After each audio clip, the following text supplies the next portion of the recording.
Clara called me in before the coffee in my mug had a chance to cool.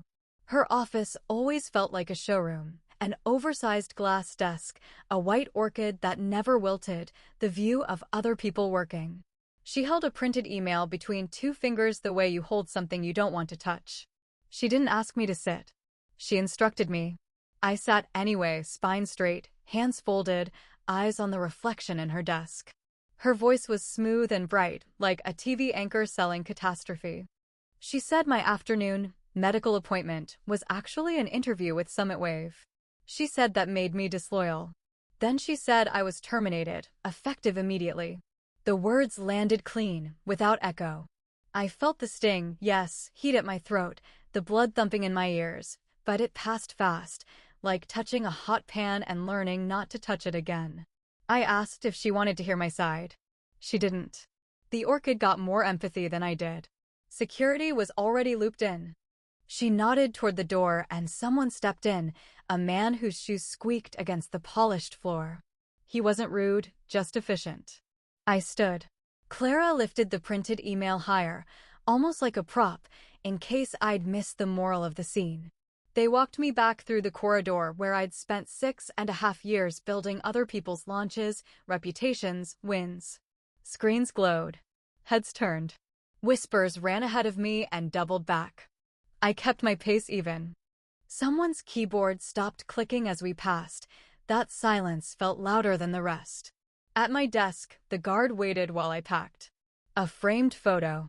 A notebook with tabs like a small city skyline. The pen that always started on the first try. A sweater I never took home. I slid everything into one canvas tote. It didn't look like 6.5 years. It looked like I was stepping out for lunch.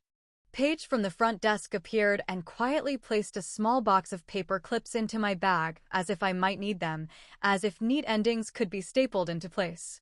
Her eyes were kind and a little furious. I gave her a nod that said thank you and don't. She understood. We took the elevator down in silence. The guard stared at the floor numbers. I watched the doors, my reflection flattening with each floor. The lobby smelled like lemon cleaner and rain from people's coats. When we reached the turnstiles, he cleared his throat and said he was sorry. I told him it wasn't his job to be. Outside, the morning had teeth. A wind pushed hair across my face and turned my coat into a sail. I shifted the tote on my shoulder and kept walking, past the cafe where the barista knew my order, past the glass that still held my shape. My phone buzzed in my pocket once, then again. I didn't look right away. I wanted those first steps to belong only to me. The sidewalk clicked under my heels. A bus sighed at the curb. I breathed once deep until the chill settled everything back into place. I checked the screen. A text from Mark Harlan. Can we move our conversation to this afternoon? Something tells me timing matters.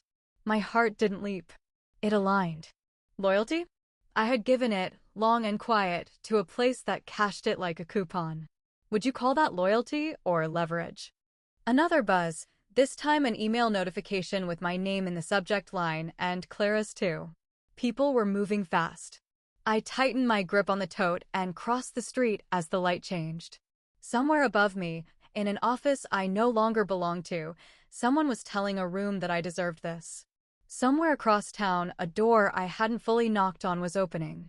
I kept walking toward it. The day had just decided what I wouldn't be. Now I would decide everything else. The tote slid across the passenger seat as I pulled onto the expressway. Wipers ticked once, cleaning a mist that wasn't there, and the city thinned into a gray ribbon of lanes. I drove with that strange calm you get after a fire, the part where the crackling stops and you only hear your own breath. 6.5 years earlier, I'd walked into Ridgeway with a fresh degree and a naive willingness to do anything. Float between teams for a quarter, they said. It became a year. I booked travel, color-coded calendars, proofed decks at midnight. I took the work no one wanted because it was messy, delicate, or guaranteed to explode. The first explosion was a launch that died on the runway.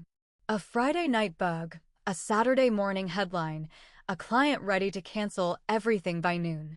I built an emergency bridge, new messaging, a holding statement, a timeline that didn't lie.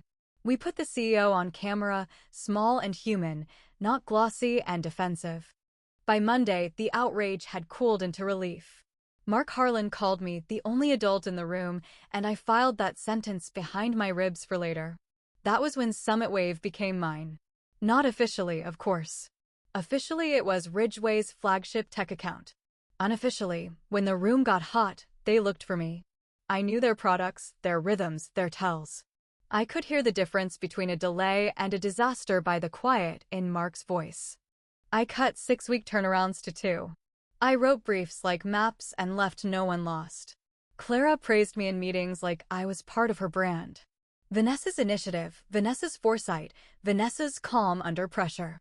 The compliments landed, then evaporated when budgets came up. I asked for a salary review after year 2, year 3, and again 3.5 years later. Each time I brought receipts, retention rates, renewal sizes, cost savings, hours absorbed without overtime. Each time I heard the same sentence in different outfits: budgets are tight right now, let's revisit next quarter. Tight. While we opened a new office with a living moss wall and espresso taps. Tight. While Clara's parking spot sprouted a newer car every spring. Tight. While I trained 2 hires who eventually made more than I did because market adjustments only seemed to flow one direction. Tell me, was I loyal or simply convenient? The last review stung differently. I had just negotiated a substantial expansion to Summit Wave's annual agreement, a number that made our CFO blink twice. I built the deck, led the conversation, and closed the sequence without drama. Clara presented the win to the board as a testament to our team's leadership and changed my title slide to Account Excellence. Later, she took me aside, smile polished, and said, "We value you, but we can't set a precedent. Stay patient. Stay patient." I drove past a billboard for a sleep app and laughed once, sharp and empty. Patience had become the discount code pinned to my file. So I did math. The kind that isn't negotiable: rent, savings, therapy, student loans that still hummed faintly in the background. I compared what the market paid against what my inbox paid in praise. The gap wasn't a crack, it was a canyon. At home that night, I made tea and opened a blank document. I wrote my resume in 3 focused hours because it was all there already, just scattered across nights and weekends and 100 quick favors. I didn't write it to hurt Ridgeway.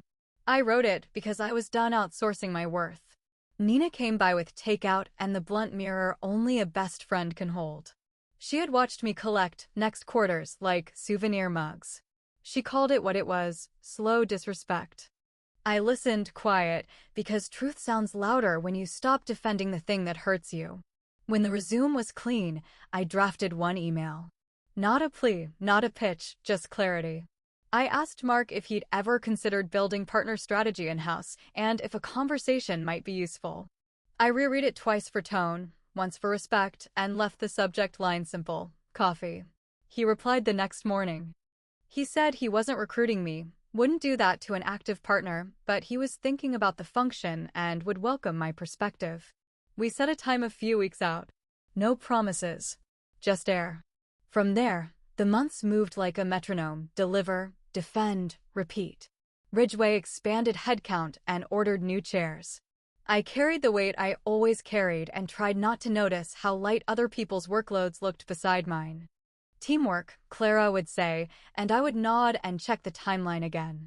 The last denial came with a new phrase: we need to reward unwavering commitment above all else.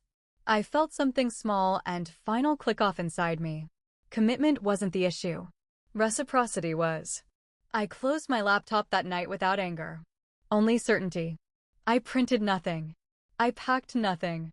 I just placed my resume in a folder on my desktop and slid the window closed like ending a song mid-chorus. Would you have done the same?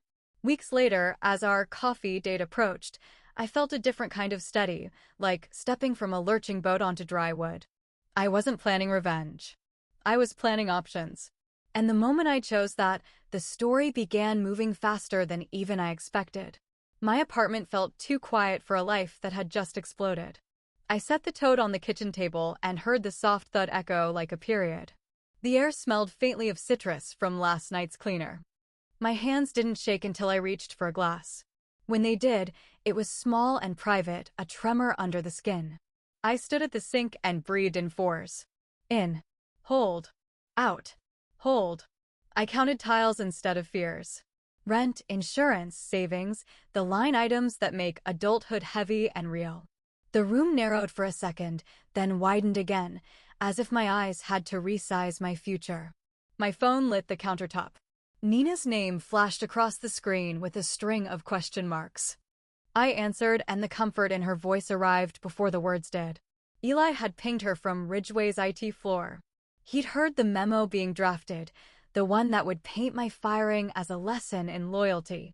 I told her what Clara said. I told her about the orchid that got more patience than I did. Nina didn't swear. She went quiet, and I felt the heat in that silence. She said everyone knew I carried Summit Wave. She said Clara had been threatened for a long time and finally found a story that would make her punishment look principled. While we talked, another notification crawled down the screen, access revoked from my Ridgeway accounts.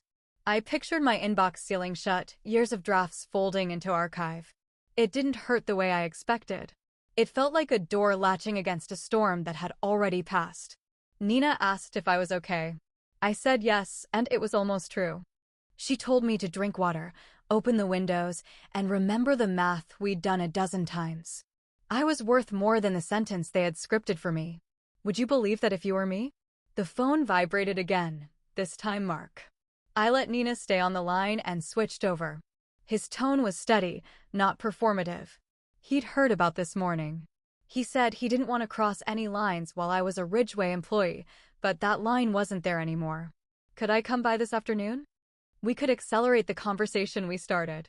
He said, I think timing matters. I felt my shoulders drop an inch, like someone had loosened a too tight dress. I told him I could make it. He said the lobby would have my name. We would talk, no pressure, just clarity. When I returned to Nina, she was already laughing like the universe had finally decided to behave. She said, wear the navy dress. The one that says, you should have paid me 2 years ago. When the call ended, the apartment didn't feel empty. It felt paused. I walked to the mirror by the bedroom door and studied a face I usually only saw between meetings. There were small marks of fatigue I had ignored, the pale crescent beneath each eye, the line that deepened when I swallowed my frustration in conference rooms. I touched the glass and reminded myself I wasn't a cautionary tale. I was a correction. I pulled the navy dress from its hanger and laid it flat on the bed. Steam from the shower fogged the mirror until I was only a blur, then a shape, then a person coming back into focus. In the closet, my heels crowded like punctuation marks. I chose the pair that clicked confidence into each step. The ritual felt like armor, but softer. Eli texted while I did my makeup. He said the company line was running hot, violation of loyalty expectations. He added that people were rolling their eyes in Slack so hard it could power the building. He wrote, sorry you're the example. Also, proud of you. I thanked him, told him not to get himself in trouble, and put my phone face down. I made tea I didn't drink, just for the anchor of the mug in my hands. I reviewed the last 6 months as if I were my own client. Triggers, timelines, failures of reciprocity. The narrative was clean. I had asked for proportional respect and been told to be patient. Today, the story had edited itself. On the way to the door, I grabbed the tote but left the framed photo on the table. It no longer belonged to the bag that carried my exit. I checked the hallway, locked behind me, and let the elevator's hum settle my breath into a calmer rhythm. The mirrored walls caught me from 4 angles, and for once I liked the chorus. The city met me with traffic and a sky the color of brushed steel. I drove the first 10 minutes without music, listening to turn signals and the low drone of other people's plans. At a light, I finally tapped the radio on and then off again. I wanted the silence. It made room for decisions. In my head, I rehearsed only what I could control. Be honest, be direct, don't perform the wound. I wasn't going to beg anyone to see my value anymore. I would outline it, the way I outlined a launch, and let the evidence sit under its own weight. I parked 2 blocks from Summit Wave on purpose. The walk would slow me down, settle the last of the adrenaline, give me a minute to collect the pieces I wanted to bring inside.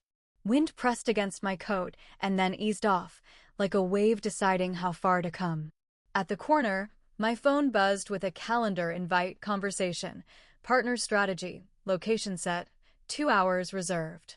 I smiled without showing teeth. Not a promise. An opening. I tightened my scarf and looked up at the building's glass, bright and exact against the afternoon. The last time I walked into a lobby today, I left with a tote and a story someone else wrote for me. This time, I intended to write my own. I reached for the handle and felt that small click inside, the one that means a chapter is turning whether you're ready or not. Then I pulled the door and stepped into air that smelled like new paper and possibility. What would you do next? The lobby smelled like paper and light. Polished concrete softened my footsteps, and a wall-sized screen flowed with quiet motion graphics. Nothing shouting, everything intentional. The receptionist looked up before I said my name. A badge was already printed. It felt like stepping into a story that had been waiting for me. Mark met me halfway across the floor. No entourage, no theatrics, just a warm handshake and a quick tilt of his head toward the elevators. As we rode up, the car floated rather than climbed. Through the glass, I saw open work tables, writable walls, little huddles of people building things they actually believed in. The contrast with Ridgway's beige maze was almost comical.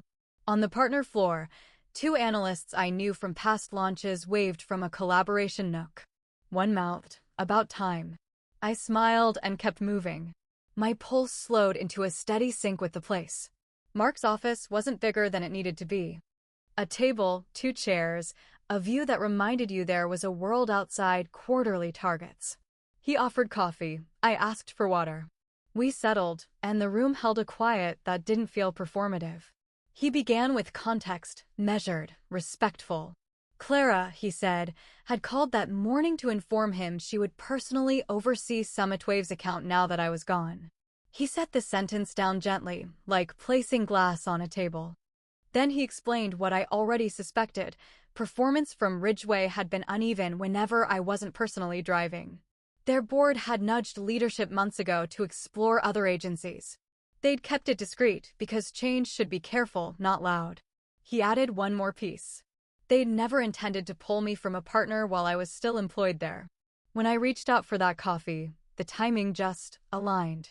He said it without a wink, without implication. Straight lines. I appreciated that. I waited for the usual interview swing, strengths, weaknesses, talk me through a failure, but he didn't reach for that script. Instead, he slid a folder across the table. The weight of it surprised me. It wasn't heavy, it was decisive. I opened it and saw an offer, not a conversation about one. Head of Partner Strategy. Build the function, lead a team of 6 to 8, overhaul vendor selection and performance frameworks. The number at the center made me blink once. Almost twice what Ridgway had paid me to carry their pride on a chipped tray. My first thought wasn't revenge. It was oxygen. This is what my work looks like when it's priced honestly. I kept my voice even. I asked about structure, reporting lines, the scope of authority with external agencies. He answered clearly. Budget ownership, yes. Final say, no, shared governance with marketing and finance. He wanted rigor more than personality. If I owned a process, it should outlast me. It was the best answer he could have given. We walked through what the first 90 days would look like. Vendor audits. A responsive score model that captured not just deadlines, but clarity and initiative. A meeting cadence that didn't choke the work.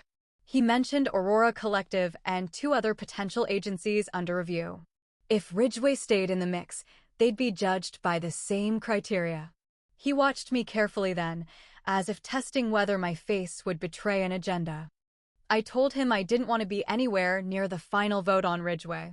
I'd advise on the framework, I'd help run the process, but I would recuse myself from the decision. He nodded like he'd already hoped I would say that. He said one more thing that mattered. My dismissal this morning confirmed what he'd observed in smaller ways for years. I carried the load without the title or the pay. He apologized not for Ridgway, but for the industry that normalizes that pattern. He didn't dramatize it. He didn't perform empathy. He recognized it, plain. Silence settled for a moment, the good kind. I watched the steam curl from his mug and drift toward the window. In another office, just hours earlier, I'd been told my worth was disloyalty measured by a calendar. Here, my worth was an operating plan and a budget line. Which one would you believe? I closed the folder but kept my hand on it, feeling the cardstock under my palm. I asked for one night to review everything, to read the full benefits and the vesting schedule without adrenaline blurring the lines. I already knew my answer, but I wanted to honor the decision with clear eyes. He said, of course. He said the team would be lucky to have me. He said there was no rush, then stopped himself and added, with a small smile, that actually there was a little rush, but not at the expense of my clarity.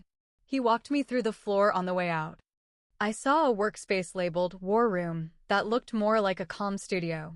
A designer with purple headphones nodded to me. A project manager scribbled dates on a glass panel and circled one in green. Everywhere I looked, the furniture told the same story. We planned to move, not to justify standing still. In the lobby, a security badge printer hummed. Mark shook my hand again and said to call with any questions. When he turned to the desk, I took a small step back and let the moment stretch. A morning that began with an escort to the door now ended with a door I could open by choice. Outside, the late light had the soft gold that makes even steel feel kind. I stood on the sidewalk with the folder tucked under my arm and let the city noise wash around me until my breath matched it. A notification buzzed Nina, telling me she was making celebratory pasta whether I accepted or not. Another buzz, an internal message from a former Ridgeway coworker asking if I was okay. I typed back to both, brief and calm. I looked up at the glass again and pictured the first meeting I'd run here, a whiteboard, a clean grid, a team that knew why the work mattered. The image landed so clearly it felt like memory. Then I turned toward the street, the offer firm against my side, and walked to where I'd parked 2 blocks away. My heels found a rhythm that sounded less like escape and more like arrival. At the corner, I paused at a red light and let the folder rest in both hands. What do you do when someone finally puts your worth in writing, say yes on the spot, or guard the moment you earned and make it official tomorrow? I held the answer in my chest and crossed when the signal changed, saving the words for one more sunrise. The offer sat on my coffee table like a quiet engine. I didn't sign it yet. I let it hum in the room while the city dimmed outside and the first lamps blinked on across the street. My phone wouldn't stop moving. Buzz, pause, double buzz, the rhythm of a building trying to rewrite a story as it leaked. Eli texted first from an unmarked conference room at Ridgeway. He wrote that Clara had dragged everyone into an all-hands and turned loyalty into a sermon. She spoke about unwavering commitment as the company's highest value. He added that Slack was roasting the phrase in DMs within minutes. I pictured the room, forced nods, tight jaws, people learning where the line actually is. I took a breath that tasted like relief and old anger cooling. The unsigned offer gleamed in the lamplight, a rectangle of permission.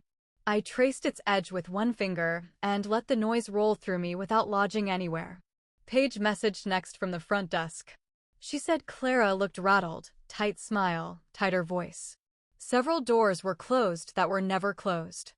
People guessed that Summit Wave might be reconsidering the relationship. Paige used 3 dots, then 3 more, the way you do when you know you're saying something bigger than your job. I stood by the window and watched headlights crawl like careful thoughts. The air smelled like the lemon cleaner I never remembered buying.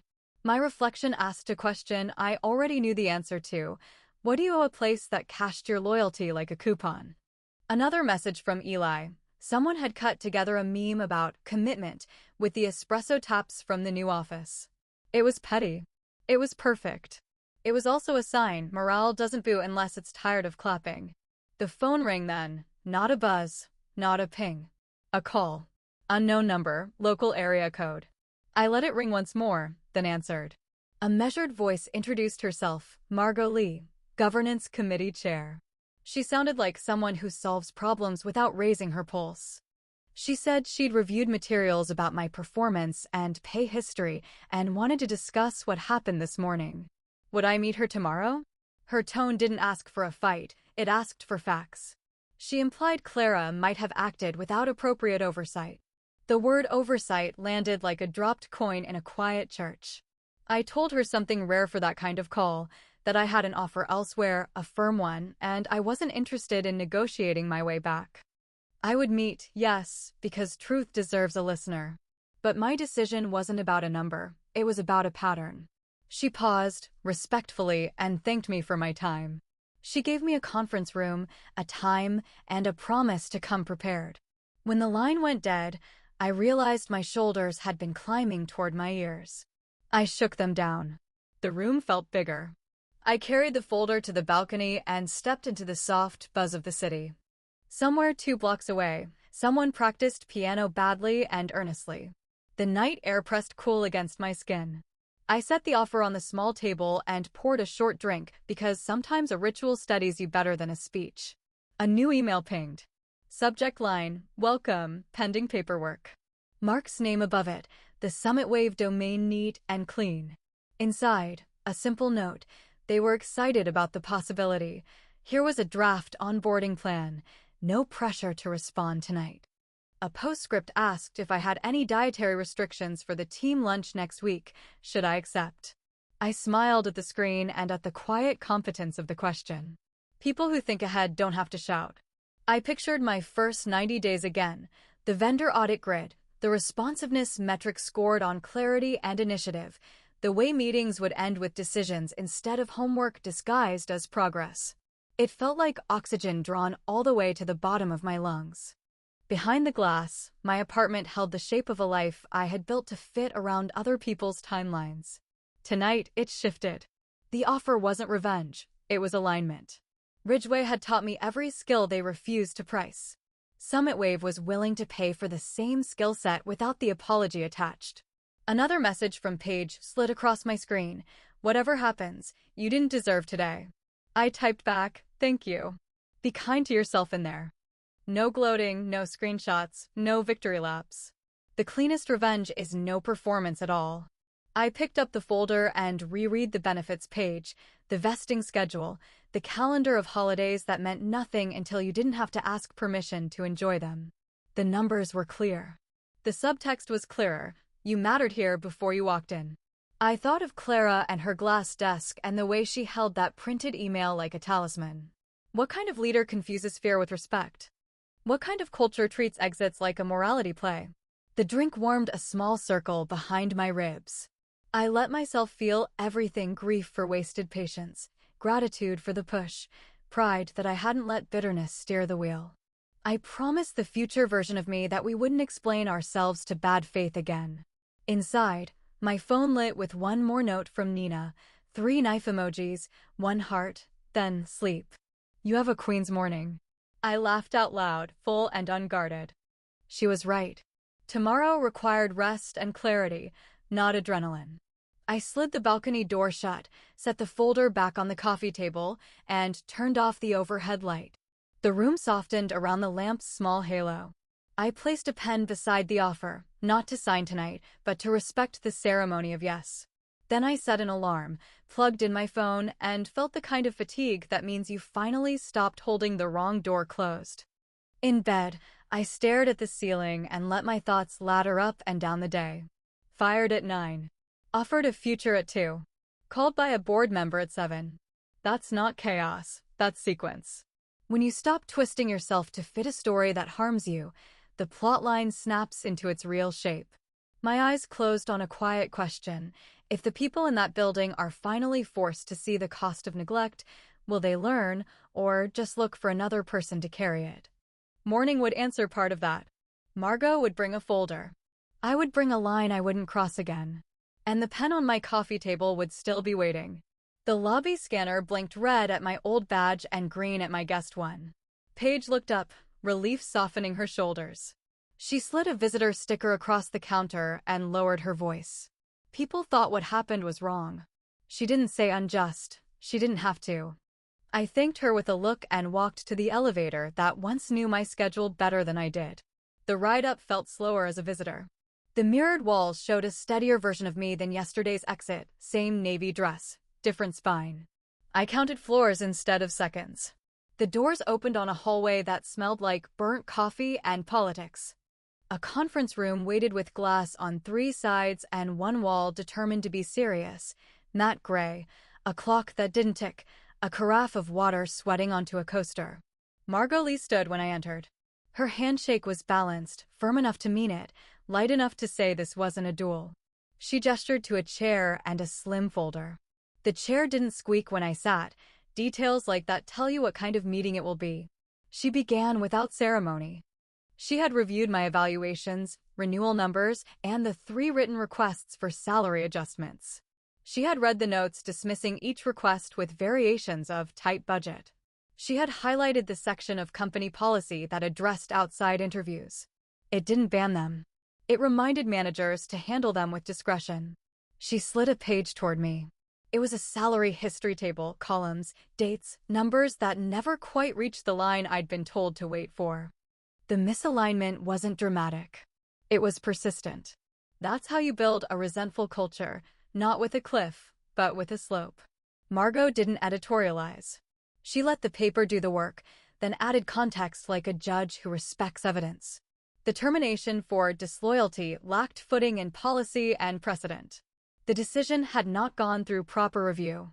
She said improper once, carefully, as if placing a fragile word where it couldn't roll off the table. I listened with my hands folded to keep them from speaking for me. My pulse sat quietly at my throat. The air felt cooler near the glass. I could see my old floor from here, desks, screens, the plant I used to water because no one else remembered. Margot drew a breath that sounded like a conclusion. She said the board's priority was stability and fairness, in that order. She proposed to reinstate me immediately with the salary I had requested, plus an additional adjustment and a title change to Senior Account Director. She said the words like a bridge. Solid wood, no wobble. For a second, I felt the old reflex rise, gratitude braided to exhaustion. The part of me trained to say thank you for crumbs tried to stand. I kept it seated. I asked 2 questions first, to honor clarity. Why now and why not earlier? She answered without defense. She hadn't seen the pattern laid out until last night. She appreciated that I had been patient, perhaps too patient. She would address the managerial oversight with the board. She didn't say Clara's name. She didn't have to. Then I said what I knew before I walked in. I thanked her for the offer, for the respect baked into the way she held the facts, and I declined. My voice didn't shake. It wasn't anger. It was alignment.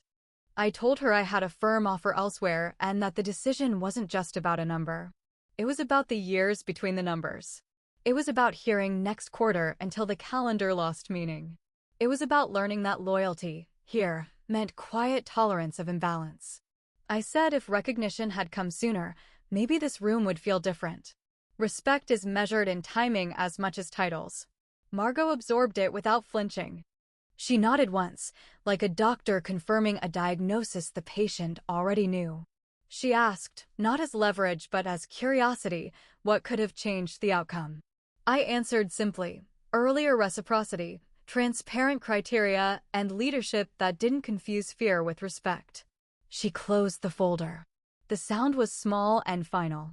Silence spread for a beat, not heavy, not awkward, just honest. She wished me success. She said she would be examining process gaps, and that regardless of my decision, the company had learning to do. She meant it. I could hear the difference between a line and a commitment by then. I stood, and so did she. We shook hands again, the same balance pressure, the same message, 2 adults choosing clear paths. She walked me to the door, not as theater, but as etiquette practiced by someone who expects to be watched. As the door opened, I saw Clara down the hall, mid-stride, mid-sentence with another executive. She saw me and paused. Her smile was the kind you polish for glass. I didn't lend it any of my light. Back in the hallway, Paige reappeared like a small, bright exhale. She didn't ask for details. She pressed a small peppermint into my palm, a running joke from late nights, and squeezed my hand once. I slipped it into my pocket and let the elevator close. On the descent, my chest felt strangely spacious, like a room after you take out a heavy chair that never fit. The peppermint clicked softly against my phone. When the doors opened onto the lobby, the noise of midday rushed at me heels, doors, the low murmur of deals being half-promised. I returned my sticker to Paige. She mouthed, "You okay?" I nodded. "More than okay." "Correct." Outside, the air was cooler than the forecast. Wind lifted the edges of my coat and then set them down. I crossed the street on a green the first, didn't have to run for. My phone buzzed, an email from Mark's assistant with a subject line that made me breathe easier. "Any questions on the offer?" Another buzz, "Nina," 3 question marks, and a heart. I texted her, "Met with the board. They offered to reinstate." I declined. She responded with a string of fireworks and lunch. "I'm 10 minutes away." I smiled and typed yes. "I'm starving." At the corner, I stopped long enough to unwrap the peppermint. It cracked clean between my molars, sharp and bright. The taste was childhood and clarity. I let it melt until the chill spread behind my tongue. Would you have taken the bigger title, the back pay, the apology stitched to an offer? Or would you choose what I chose, a door that opened on time, not one that finally creaked? I walked toward my car with a steadiness I hadn't felt in months. The pen waited on my coffee table at home. Black ink, full cartridge, no drama. The offer folder waited beside it like a small, good secret. My phone buzzed once more, calendar invite for a vendor review meeting next week, should I accept? I didn't answer in the crosswalk. I slid behind the wheel and sat for a moment, hands on the cool leather, forehead rested lightly against the headrest. The world kept moving, buses sighed, a siren wailed and faded, a cyclist laughed into the wind. Inside the quiet cabin, I said the word I hadn't said yet out loud. Enough. I started the car. The day that began with a visitor sticker would end with a decision written in ink. One more conversation, one more yes, and the next chapter would ask me a harder question. How do you lead without letting old wounds steer? I signaled into traffic, letting the peppermint sweetness linger as the city opened. The next hour would send an answer across my screen. I already knew which future I was about to choose. The keycard chirped and the door swung open like it recognized my name. Morning light pulled across the floor and found a small welcome stack on my desk. Laptop, credentials, a crisp notebook, a mug with a soft blue glaze, and a low plant with round leaves. Someone had arranged the cables neatly and left a handwritten note. "We're glad you're here." The room smelled faintly of cardboard and new plastic, the quiet scent of beginnings. I set my bag down and pressed my palm flat on the desk, claiming it gently. The chair rolled without wobble. The window framed the city in clean rectangles. For the first time in months, my body relaxed before my brain gave it permission. Mark dropped by with the kind of smile that doesn't need volume.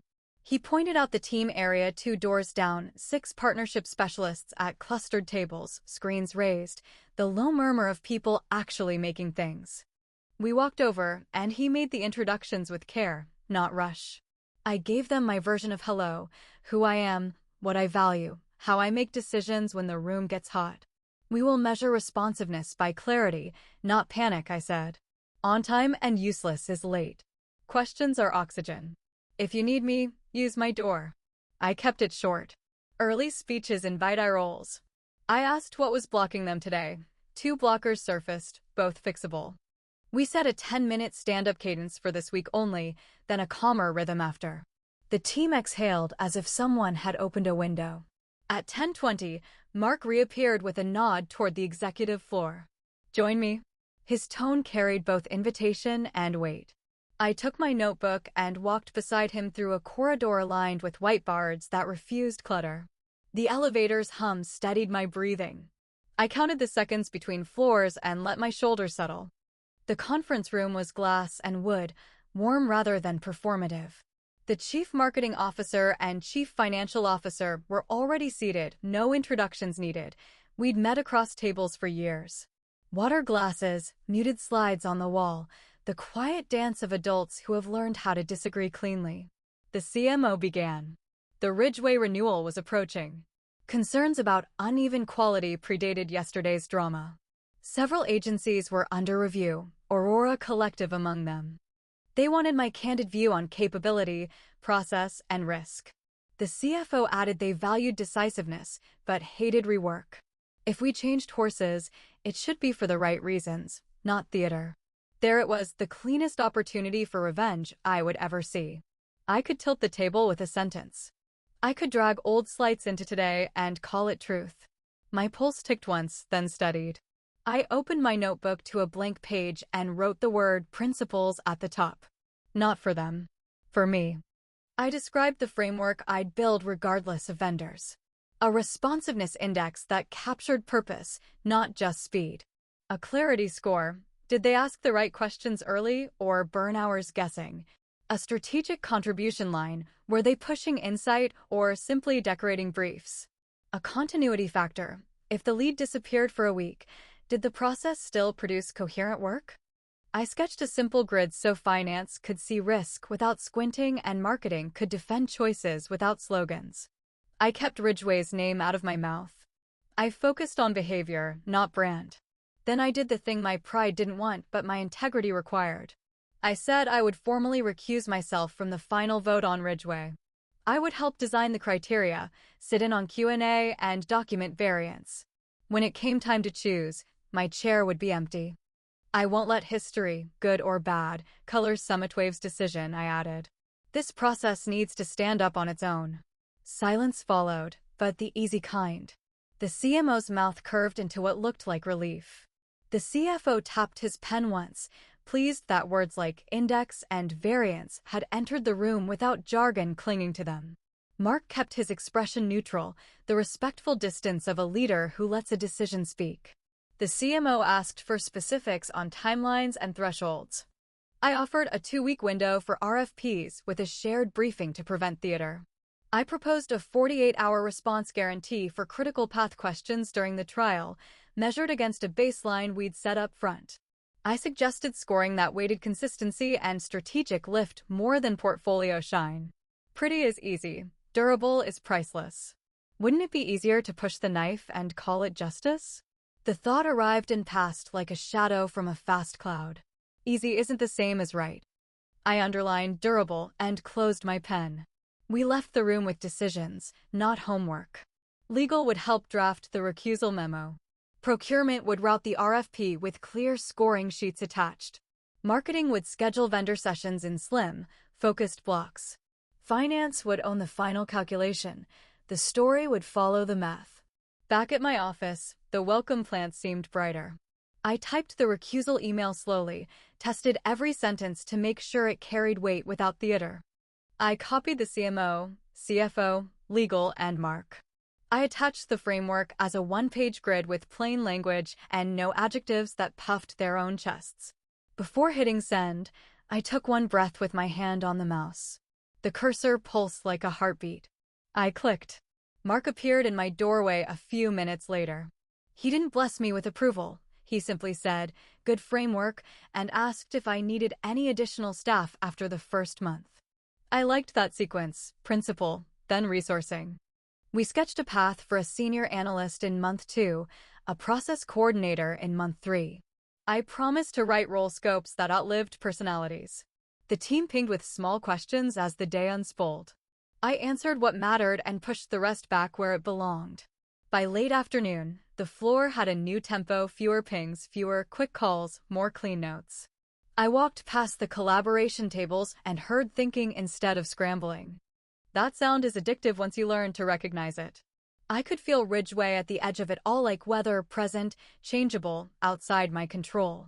Eli sent a 1-line message, hearing rumblings about the renewal.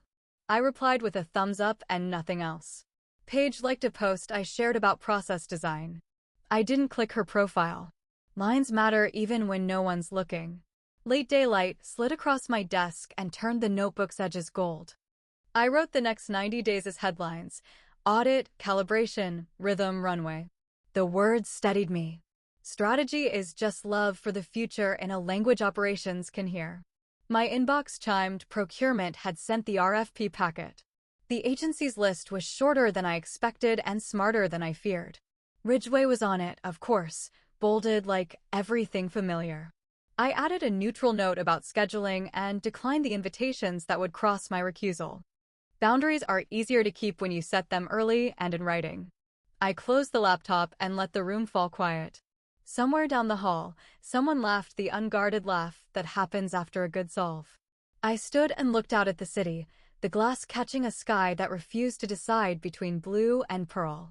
The decision would come soon, and it would land wherever the math said it should. My part was to make sure the math wasn't rigged. The rest I could live with. I gathered the mug, watered the plant with a sip from my bottle, and turned off the light. The corridor held that end-of-day hush that makes a building feel almost kind. As the elevator doors slid shut, my phone buzzed with a calendar block, agency evaluations final week. The subject line felt like a drumbeat from another room. The next move wouldn't be mine. That was the point. And the test. 10 days later, the decision landed with the soft weight of inevitability. No drumroll. Just a calendar block titled Agency Outcome, a glass room, and 3 signatures waiting for ink. The CMO summarized the scores. The CFO summarized the risk. The grid I'd built did the rest. Aurora led by a clean margin. Ridgeway had bright moments, then long, uneven shadows. I listened like a stone listens to a river, present, unmoved, recording the shape of the flow. Mark slid a laptop toward me. A draft email sat open on the screen, the cursor blinking after my name in the CC line. The subject was simple: transition of marketing services. The body read like a decision written by adults, no adjectives in search of applause, no barbed subtext. It cited SummitWave's evolving digital strategy and the need for deeper technical integration across channels. It thanked Ridgeway for past work, noted the formal review process, and announced the transition to Aurora, effective immediately. Halfway down, a paragraph named me Head of Partner Strategy as the primary liaison for the transition.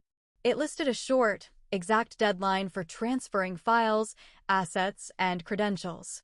It included a secure upload link and a contact window for questions tighter than a drum. The last line, "We appreciate your cooperation to ensure continuity."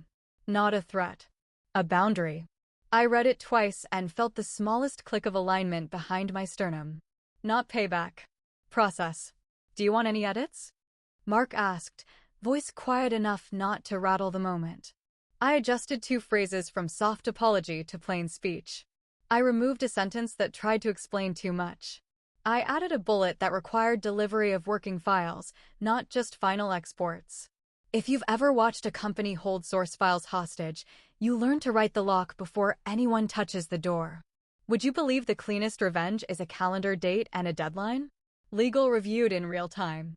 The CMO signed. The CFO signed. Mark waited until last, pen resting against paper with a patience that said leadership is just stewardship with a clock. When he finished, he nodded once. "Send when ready." I copied the text into a fresh message and checked the recipients. Clara, the Ridgeway account lead, 2 ops addresses that never answered quickly when I was on the other side. I copied Aurora and our internal team for transparency.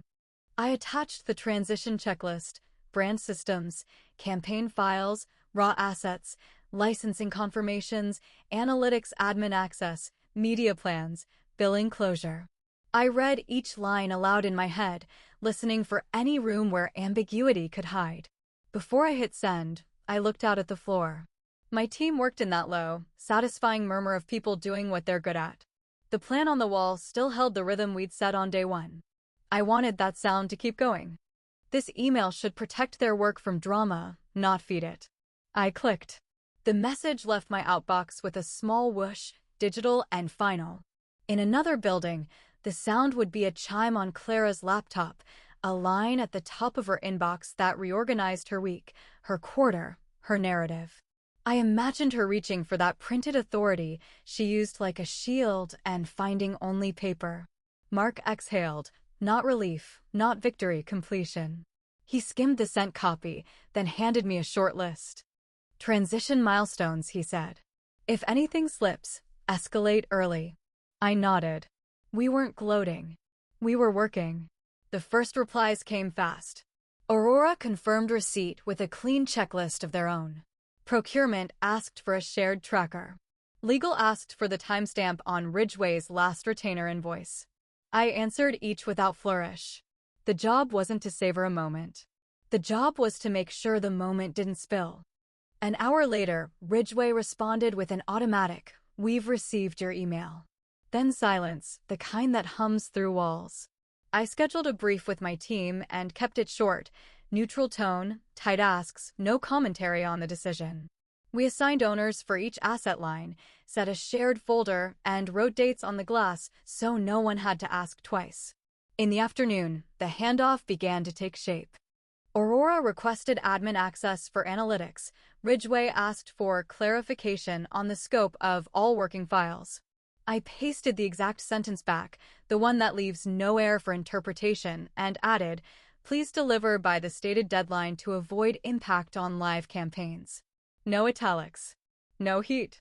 Just the edge of a ruler against paper. Between emails, I stood by the window and let the city rearrange my pulse. 10 days ago, I had walked out of Ridgway with a tote and a story someone else wrote. Today, I sent an email that changed their revenue forecast by a number I could see without blinking. I hadn't twisted a knife. I just refused to hold the blade they handed me. The CMO stopped by around 4 with a quick update. Vendor sessions for next week were set.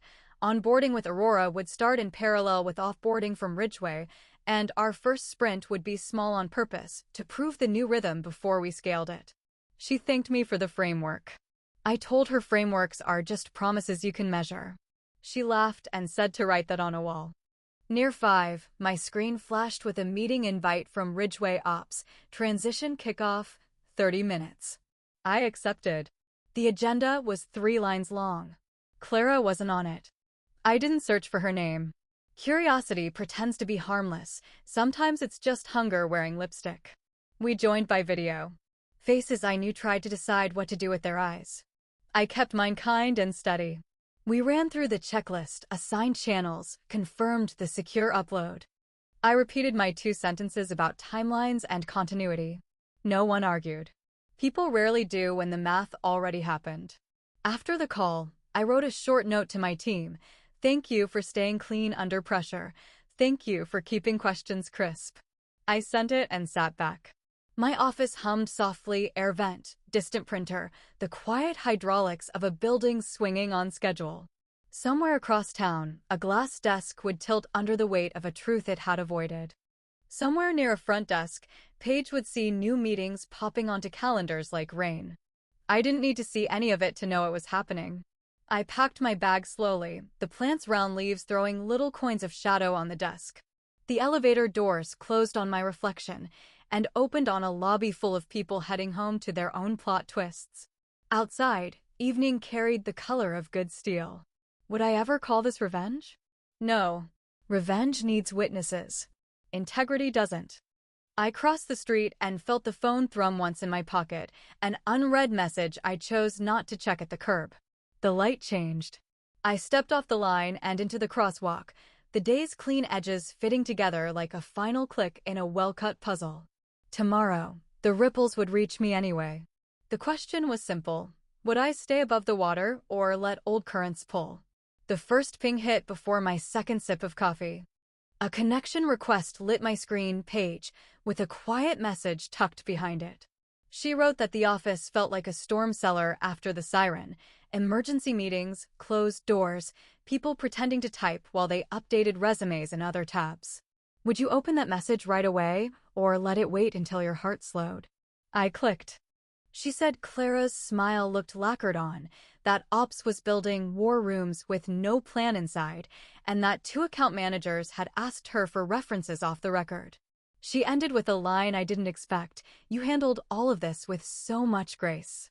I accepted the request and paused over my keyboard, measuring each word like a weight. I thanked her for her kindness, wished her solid ground, and left it there, no victory lap, no screenshots, no poison sugar. At Summit Wave, the rhythm held. The vendor grid did its quiet work. Aurora sent their first sprint outline with checkboxes that clicked like satisfaction. We mapped the file transfers against campaign calendars, set a freeze window, and wrote a change log anyone could read without squinting. My team spoke in nouns and verbs, not drama. We logged every deliverable like we were building a bridge someone else might need to cross in the dark. Around noon, Eli texted from a stairwell that echoed even through the phone. He said the internal line about the loss had shifted 3 times. First, strategic evolution, then mutual transition, then silence, while leadership tried to find a phrase that didn't bend under its own weight. He added a screenshot of a memo draft that never should have left anyone's screen: loyalty, commitment, all the words people use when they've run out of results. I didn't forward it. I deleted it after a breath. Some receipts you keep only long enough to confirm your choice to stay out of the fray. I focused on what was mine. We tightened permissions, audited admin roles, and pried loose a few credentials that Ridgway had kept too close for too long. I wrote one more clear sentence about all working files, the kind that makes stalling sound ridiculous when read aloud. Aurora replied within 20 minutes with a list of what they'd received and what was missing. We escalated once, gently. The files appeared.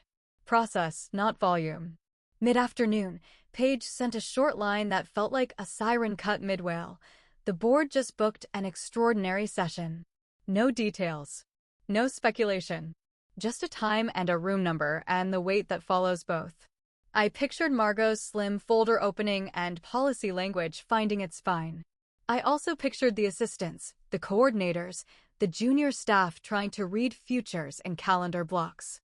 My chest tightened for people who didn't write any of this and would still feel it. I walked the floor to bleed off the adrenaline. The partner pod hummed like a machine that had been oiled. The senior specialist flagged a potential collision between 2 channel plans. We solved it in 6 sentences and a new column on the tracker. This is what I had wanted for years. Decisions that travel light, not speeches that go nowhere. A message from the CMO landed with a soft thud. First Aurora sprint is strong, clarity is a gift. I typed back, clarity keeps the work kind, and watched the words sit there, true without swagger. Mark passed my door later and tapped the frame twice, our shorthand for good tempo. He didn't mention Ridgway at all. I was grateful for that. Near 4, Ridgway's ops scheduled a second handoff call. Clara wasn't on the invite again. Eli, later, would say she had sent someone else to face the music while she worked on narrative. I didn't ask what that meant. Narratives don't ship campaigns. People and files do. On the call, we kept voices low and verbs active. We confirmed the last tranche of assets, cross-checked analytics access, and set the exact moment when Aurora would flip the switches.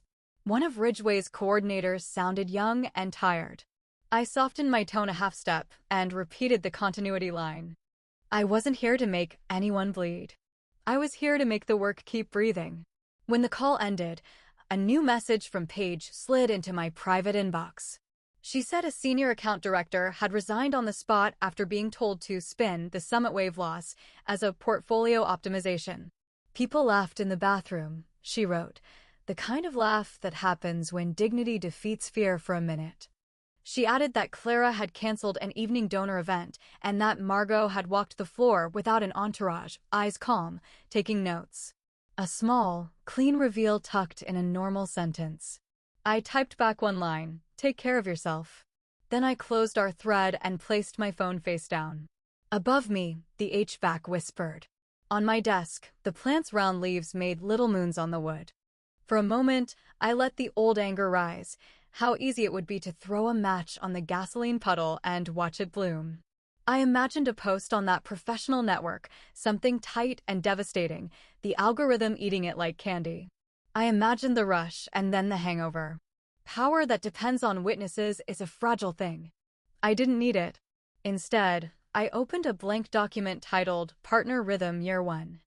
I wrote what I wanted the next 12 months to feel like: fewer escalations, fewer rescue missions, more thinking in daylight. I drew a thin box around a line that felt like a vow: we will run on respect, not adrenaline. The sentence steadied me better than any clapback ever could. The last transfer confirmation hit my inbox at 5:42, timestamped and tidy. I replied with a simple received, copied the list, and updated the tracker. My team sent 3 blue check marks in our channel, the small emoji we'd decided meant done and done. I thanked them with a short note and told them to go home on time. A few actually did. As I packed my bag, an email popped with the subject, "Thank you." It was from Aurora's project lead, who said our handoff was the cleanest they'd seen in months. I forwarded it to the team and flagged it for our internal review doc. Wins don't need to be loud to teach. I checked my professional network once more before shutting down. A new notification, a message from a consultant I respected, inviting me to speak at a small breakfast roundtable on building resilient vendor ecosystems. I didn't accept yet. I bookmarked it beneath a folder called Later. The future could have me, but on my schedule. The sky outside had turned that clear, end-of-day steel that makes windows honest. I slid the strap over my shoulder and paused at the door. My reflection looked like someone I could trust again. On the sidewalk, city air carried a hint of rain and heat from the subway grates. My phone trembled with a final text from Nina, "Dinner victory or dinner quiet?" I smiled and typed back, "Quiet." The work spoke today. She answered with a heart and a fork and the reminder that I still owed her a story with fewer spreadsheets. I passed a bar where laughter rolled to the curb and kept walking. Somewhere uptown, a boardroom would trade conclusions for consequences. Somewhere downtown, a team I barely knew yet was already building our next launch with both hands. Between those rooms, I opened my palm and let the day go. Would I ever feel tempted to look back and watch the fire take? Maybe. But the truest proof that I'd grown wasn't the loss Ridgway felt. It was the peace I kept. At the corner, the light changed. I crossed, slow and steady, and felt a small idea land as softly as a leaf. A year from now, I'll measure this day not by what they lost, but by what I built. I set a reminder on my phone 1 year, take stock, and tucked it away. Tomorrow would arrive either way. The question waiting there was simple and hard. When growth replaces rage, what does revenge become? The reminder chimed at 7:12 a.m. 1 year, take stock. I let the sound hang in the kitchen while the kettle hissed and the window caught a thin slice of winter sun. The mug felt warm and heavy in my hands, the way good decisions do after they've had time to set. 12 months ago, I walked out with a tote and a silence that felt like a bruise. Today, I have a team that breathes instead of braces. We built the partner strategy from a clean page and a stubborn idea. Clarity is kindness. The vendor grid became muscle memory. Fire drills shrank to controlled sparks. Launches landed without drama trying to steal the spotlight. I mentored 2 specialists into leads who don't need my shadow to feel tall. We wrote playbooks that outlast moods. We removed the worship of urgency and kept the respect for speed. Finance stopped treating creative like a gamble and started treating process like an asset. Marketing learned to say no without apology and yes without fluff. The building sounds different now, less sprint, more stride. Some proofs arrived on paper. A performance letter with numbers that didn't flinch. A bonus I didn't have to beg into existence. Equity that says stay because you're building this, not stay because you're afraid to leave. Mark's feedback stayed simple and surgical. He thanked me for rigor where noise used to live. I thanked him for oxygen. Life widened around the edges. I slept. I stopped counting weekends as collateral damage. Therapy moved from triage to maintenance. I bought a new jacket in a color that doesn't apologize. I learned to close my laptop at a reasonable hour and let the work keep breathing without me. People from the old world drifted across my screen now and then. Paige left Ridgway and took a role where her kindness counts for more than coffee and calendars. She sent a photo of her new desk plant, round leaves catching morning light. Eli and Nina moved apartments and finally unpacked the last box. They texted me a blurry photo of a crooked shelf and the relief in their faces. We laughed like the past couldn't eavesdrop. Of Ridgway, I learned what I needed and nothing more. A memo circulated months back, language about leadership transitions and governance improvements. Clara's name wasn't spelled out. It didn't need to be. Margot's signature sat at the bottom. The building kept spinning, as buildings do. I didn't cheer. Gravity isn't justice, it's just gravity. At my desk, the plant we'd named Lucky threw a new coil of green toward the window. On the wall, our partner rhythm for the year ahead looked clean enough to trust. Aurora delivered good work without theater. When they slipped, they said so early. We fixed it early. The work stayed human. The part of me that once rehearsed comebacks is quiet now. I don't need an audience to feel the shape of what changed. Was it revenge or simply a course correction long overdue? Near noon, my calendar flashed with a small ceremony disguised as a meeting my annual review. It took 20 minutes. The CMO named outcomes without lace. The CFO named savings without confetti. Mark asked what I wanted to build next. I said I wanted redundancy that felt like strength, not fear. He nodded and said, "Let's design ourselves out of heroics." After, I took a slow lap around the floor. The team's chatter floated, short, useful, kind. A junior analyst flagged a risk and owned the solve. Two designers argued productively and landed on a third path that made the room brighter. This is what revenge looks like when you stop calling it revenge. It looks like work that doesn't bleed. I opened the document from a year ago, the one titled Partner Rhythm Year 1, and added a line beneath the thin box I'd drawn back then. Delivered. I saved the file and closed it, not like slamming a lid, but like putting a book back on a shelf you plan to reread. On my walk home, wind skimmed along the river and made the air taste clean. Traffic hummed like a low chorus. I thought about the younger version of me, counting next quarters like beads and calling it loyalty. I wanted to put a hand on her shoulder and tell her the secret no one tells you in rooms where praise is free and raises are rare. Dignity isn't a perk. It's a boundary.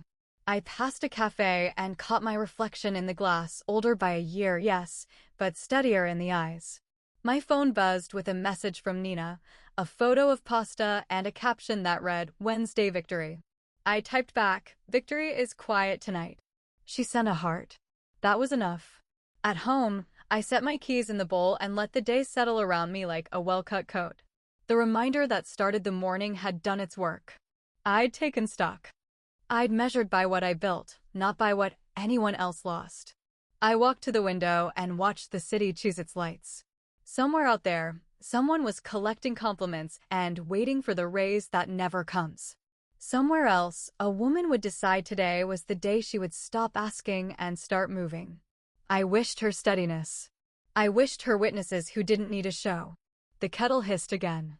I poured a second cup and stood in the quiet, the good kind. The past didn't rattle. The future didn't shout. The present held. He lost nothing I need. I found everything I'd refused to name. I didn't win back what I lost. I became someone who doesn't need it.